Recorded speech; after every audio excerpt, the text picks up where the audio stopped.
So the film begins with Neil, a renowned writer. He was being presented with awards and everyone was praising him profusely. But suddenly the scene cuts to Neil waking up. It was just a dream.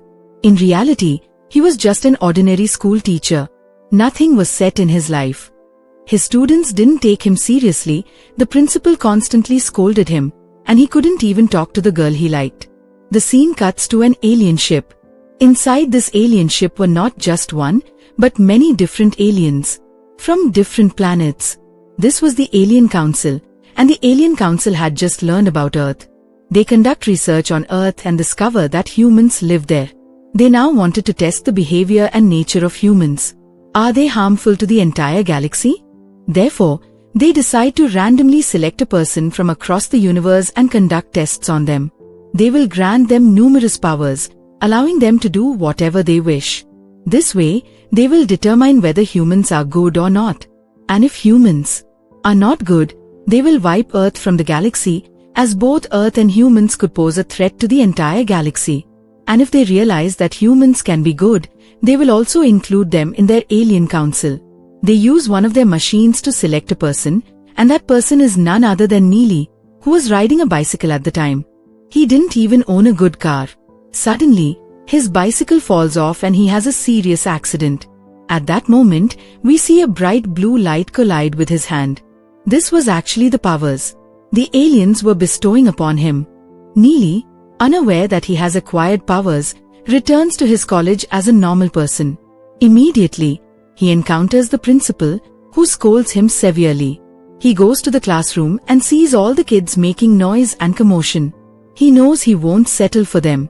So he stands outside and starts reading the newspaper to pass the time. Break time eventually arrives, and while eating lunch, Neil tells his classmate, "The kids in my class are so weird. I can't stand it if my whole class burns down." He says, "Let's just show them." Meanwhile, the entire classroom catches fire. There's chaos, and no one understands how the fire started. Neil is also deeply confused. He returns home to find his dog has made a mess. He sits down on the couch, exhausted, and wishes the smell would just go down the toilet. He says, that's exactly what happened. Not only did the smell go down the toilet, but it also flushed out automatically. Neil can't believe his eyes. He feels he's going crazy and tries to calm himself down. But then his bottle falls into the sink, and he wishes all the wasted drinks would go back into the bottle. His wish comes true. The drink vomits back into the bottle. Unsure of his powers, Neil waves his hand and says, "I wish this bottle could be replaced with a new one." At this, the bottle jumps out of the house on its own. Neil chases it. The bottle goes to a store, breaks the door, and goes inside. Before a new bottle can come out, a police officer spots it, and they assume Neil broke the glass. The police officers chase after him and catch him. However, Neil's dog bites the police officer to save him, and they start running again. The police chase after him again, and while running, Neil even falls into the mud. Now he knows the police will catch him. Then he waves his hand and says, "I should get home immediately." He does, and the police officers standing behind him are left wondering where the man has disappeared. He arrives home and the first thing he does is wash his face because he feels it was his mouth that was causing all this.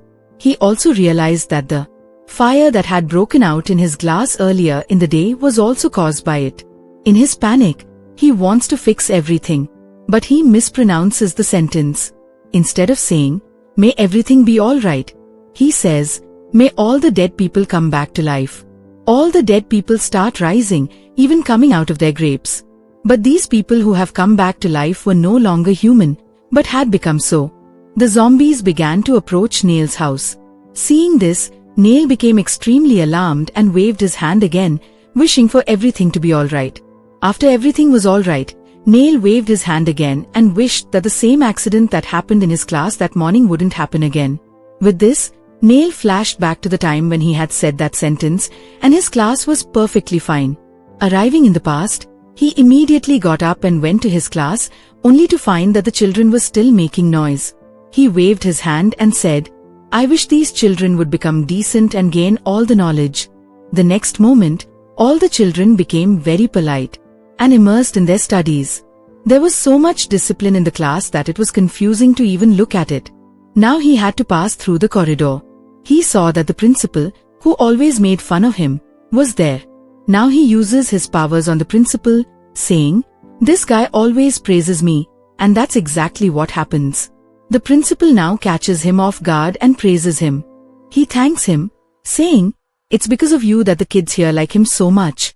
Our school is running well," and so on.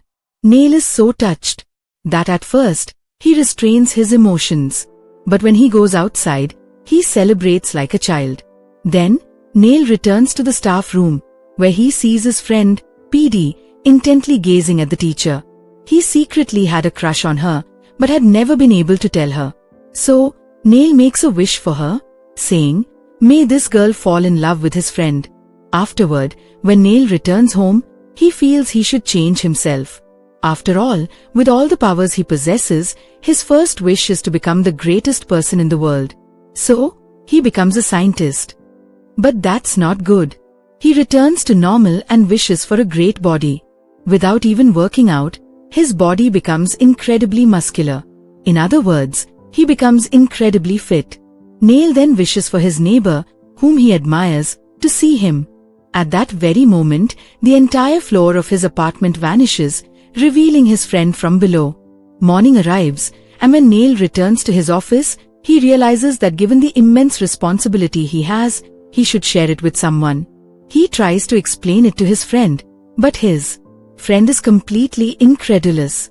How could someone have such power to say anything and have it happen?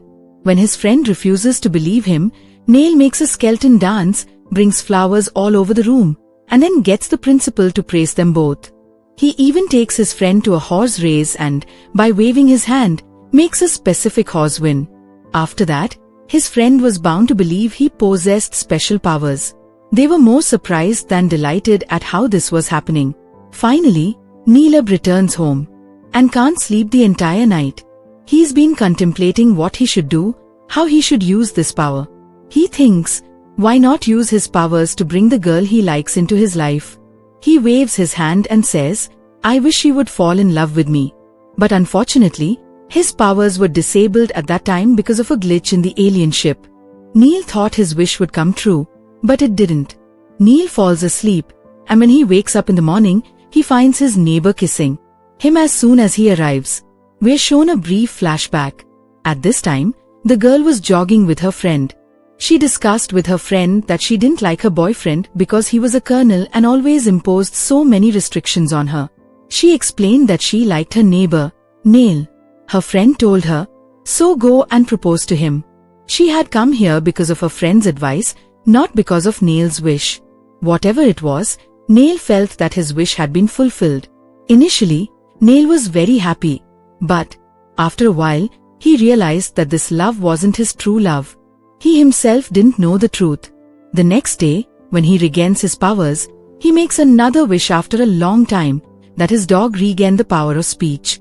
His dog even starts talking like a human.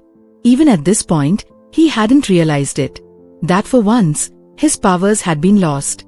While Neil was talking to his dog, Catherine arrived with flowers for him. But hearing the boy's voice, she assumed Neil was with boys and was interested in girls. She angrily left, and Neil ran after her to try to convince her. Before he could convince his friend's friend arrived, stopped him, and said, "Please, make things normal again. I don't like that teacher anymore. She's so unkind. She's annoying me." Neil was extremely aggressive and angry. He didn't want to listen to her, so he turned her into a sausage.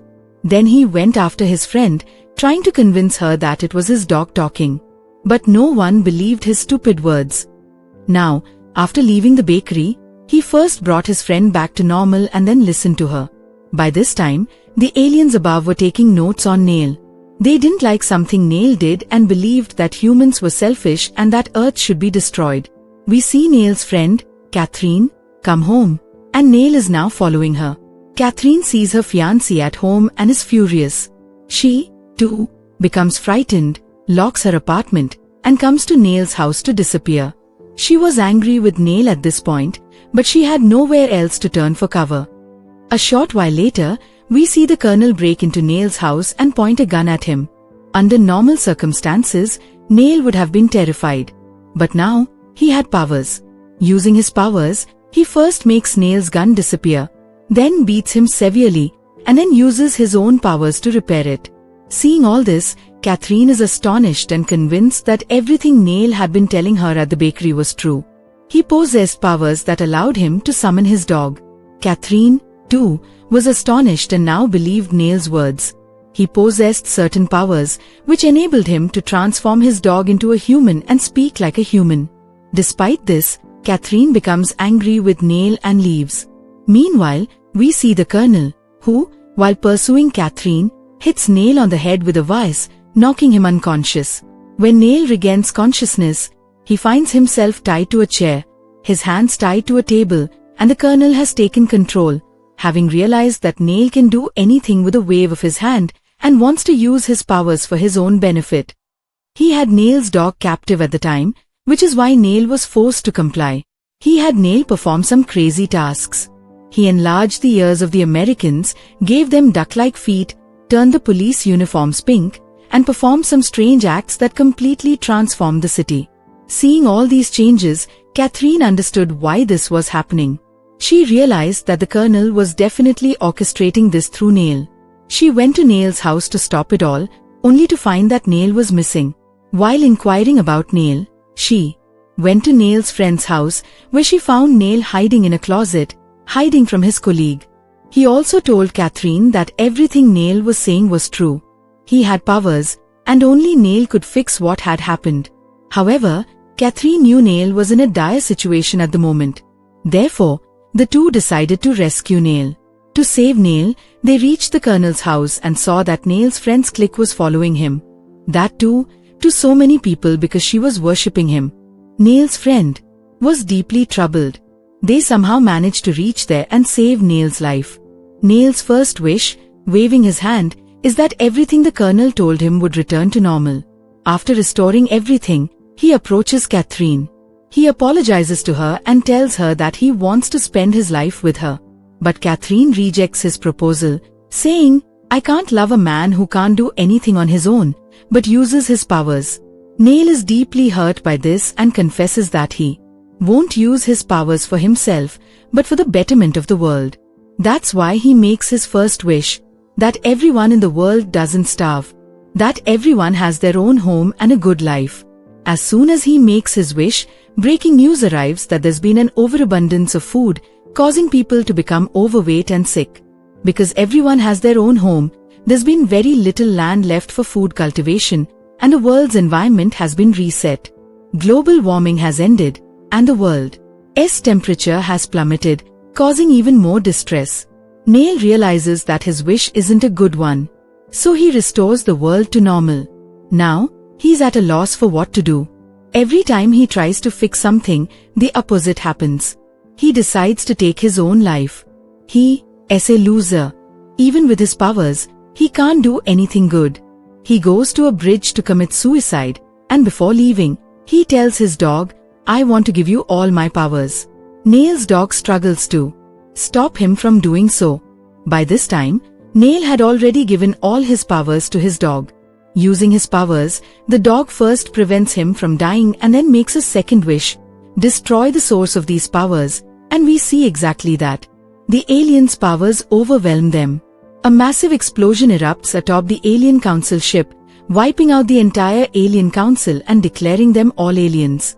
Everything returns to normal. Even in Neil's life, Neil learned from this incident that he needed to work hard to set things right. He needed a little courage. That's why he began working hard on his own in his job and other endeavors. Today, he even musters the courage to propose to Catherine, and Catherine agrees. Neil was overjoyed. We see his dog watching this from a distance.